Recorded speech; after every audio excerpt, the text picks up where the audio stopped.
લોહી નીકળે એટલે પછી તરત જ ઇન્ટરવલ પડતો હતો અને અમે બરોડામાં જ આ થતું કાયમ.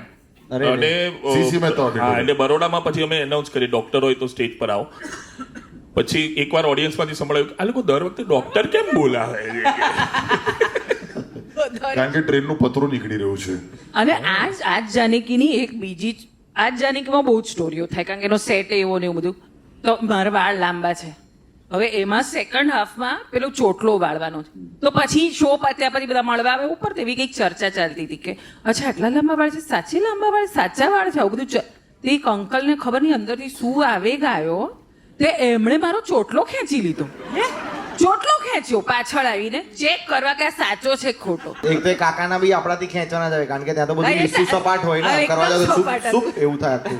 મન બહુ થયું એવું કરવાનું, બહુ આટલો ઇમર્સિવ ઓડિયન્સ મેં કોઈ દિવસ નહીં જોયું. ચોટલો ચેક કરવા આવે, હા, આપણું આવું કોઈ ચેક નહીં કરતું કે તમારા ગાલ હાચા છે, આવું કોઈ નહીં કરતું. ચોટલો ખેંચી લીધો, આ તો પછી શું થયું?